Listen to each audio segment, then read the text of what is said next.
benar-benar serius untuk mewujudkan generasi sumber daya manusia atau SDM yang unggul. Investasi SDM tidak bisa ditunda-tunda lagi. Sebab, untuk membangun SDM yang unggul diperlukan atensi khusus. Oleh karena itu, perkembangan anak dari kandungan hingga memasuki periode masa emas harus betul-betul diperhatikan. Jangan sampai ada angka kenaikan stunting. Nah, dalam upaya pembangunan SDM Banyuwangi ini, Pemkab Banyuwangi menggelar workshop pranatal di Hall Blambangan El Royal Hotel pada Selasa, 10 Maret 2020. Pesertanya mencapai 300 orang yang berasal dari perwakilan dari tiap kecamatan di Banyuwangi. Workshop ini dibuka langsung oleh Ketua Tim Pembina PKK Banyuwangi, Nyonya Dani Aswar Anas, didampingi PLT Kepala Dinas Pendidikan Banyuwangi Suratno, dan Kabid Dikmas Nuriatus Soleha. 3 narasumber dihadirkan dalam kegiatan ini. Mereka adalah Dr. Slamet Widodo SPOG, anggota DPRD Neni Fiantin Diah Martiva, serta tokoh agama Kiai Haji Abdul Ghaffar.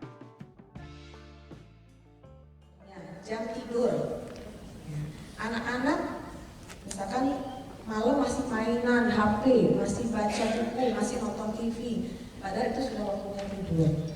Besok bangunnya kesiangan. Anak-anak harus tahu konsekuensinya. Kalau kamu tidur kemalaman, maka bangunnya akan kesiangan.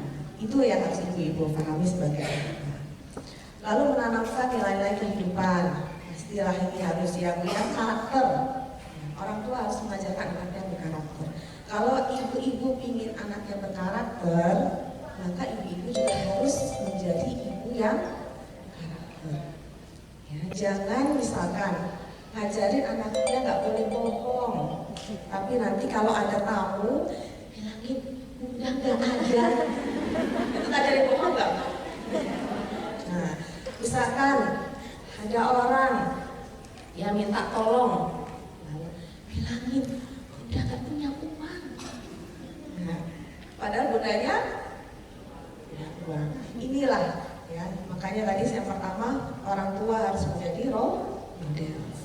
Ya, ajarkan anak-anak sopan santun, ketemu orang salim, salaman, ya, mengucapkan salam. Lalu ada orang yang kesusahan, membantu, punya empati.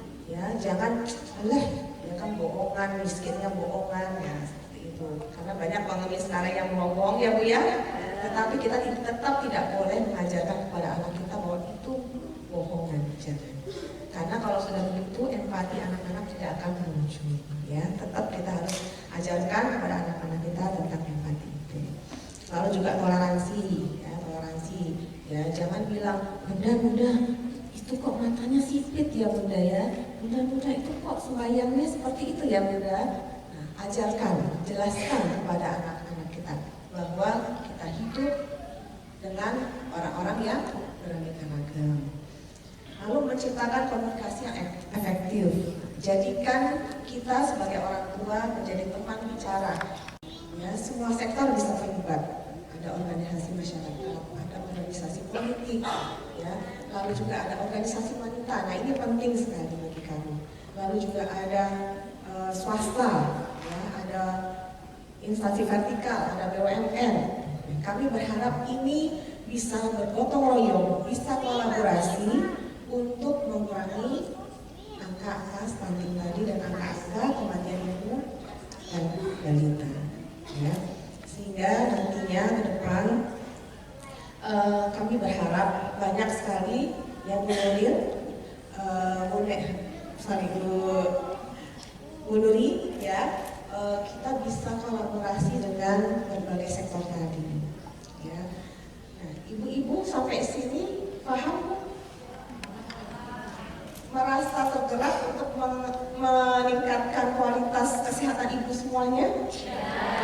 Apakah selama ini ibu-ibu masih mengkonsumsi mie instan? Masih, ya dong. Apalagi hujan-hujan gini ya kan? Hujan-hujan gini enak rasanya makan mie instan ya. Saya Kepala Bidang Pendidikan Masyarakat Dinas Pendidikan Kabupaten Banyuwangi. Ada ada kegiatan yang tahun kedua dilaksanakan. Tahun pertama adalah di tahun 2019, tahun kedua tahun 2020 ini. Temanya adalah pendidikan pranatal atau pendidikan untuk ibu-ibu sebelum melahirkan. Tujuan kegiatan ini adalah membekali ibu-ibu, calon bapak, calon ibu dalam mempersiapkan kelahirannya. Dari segi pendidikan seperti apa, dari segi kesehatan seperti apa, dari segi agama seperti apa, agar nanti anak-anak yang dilahirkan adalah anak-anak yang cerdas, kemudian anak-anak yang bisa menerima kenyataan dan bisa nanti untuk memperbaiki mutu dari generasi kita. Bapak Ibu sekalian, pendidikan pranatal ini sinergi dengan pendidikan Dikmas. Di sini ada pendidikan masyarakat di Kabupaten Banyuwangi, itu salah satu bidang dari Dinas Pendidikan, bidang pendidikan masyarakat. Pendidikan masyarakat ini menjangkau yang tidak terjangkau ke semuanya. Jadi pendidikan mulai dari sebelum sekolah formal sampai dengan setelah sekolah formal. Di sana ada pendidikan masyarakat, mulai dari hamil kita garap. Kemudian mereka mulai dari setelah ini juga ada kegiatan pranikah. Jadi nanti mulai pranikah kita garap bagaimana sih mempersiapkan keluarga yang sakinah, mawaddah warahmah dari segi agama, dari segi kesehatan, dari segi finansial dan sebagainya. Jadi pendidikan pranatal ini adalah salah satu bentuk perhatian kita kepada masyarakat, di mana untuk menciptakan generasi yang luar biasa itu harus disiapkan mulai dari hamil. Mulai dari hamil itu nutrisinya seperti apa. Nutrisi itu bukan hanya makanan, tetapi juga nutrisi dari keagamaan, pendidikannya seperti apa. Apa yang harus kita lakukan sebagai calon ibu atau calon bapak pada waktu kita hamil. Bagaimana tentang kita harus membaca surat apa di dalam Al-Quran, kalau itu yang muslim ya. Kemudian kita harus seperti apa, ada kaitannya dengan penyiapan kesehatan dan sebagainya. Umur berapa idealnya kita harus hamil dan sebagainya. Nanti akan dikupas secara gamblang oleh narasumber kita. Kali ini narasumbernya adalah dari kesehatan, itu adalah Dr. Slamet Widodo, dokter kandungan. Kemudian dari segi agama nanti ada Ustadz Gofar yang sudah terkenal. Kemudian juga ada dari DPR Tokoh Masyarakat, ada Bu Neni dari DPRD.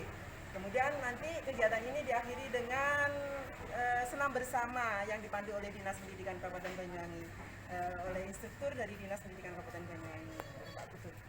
Nanti kegiatan ini juga akan dibuka oleh Ibu Bupati, yaitu Ibu Dani Azhar Anas sebagai Ketua Penggerak PKK Kabupaten Banyuwangi. Jadi hari ini kita akan mengadakan workshop pendidikan prenatal di tahun 2020. Untuk yang kesekian kalinya Dinas Pendidikan kita melaksanakan program yang memang sudah kami canangkan setiap tahun. Kegiatan ini terutama dilatar belakangi oleh pertama, pendidikan khususnya pengembangan sumber daya manusia menjadi urusan wajib Kabupaten Banyuwangi, menyusul pendidikan dan juga pembangunan sumber daya manusia menjadi program prioritas masa pemerintahan Pak Jokowi. Yang kedua, latar belakangnya adalah program ini berlatar belakang bahwa kesadaran untuk mendidik itu tidak hanya pada setelah anak lahir, tapi juga selayaknya mendidik itu harus dimulai saat janin itu masih dalam kandungan ibunya.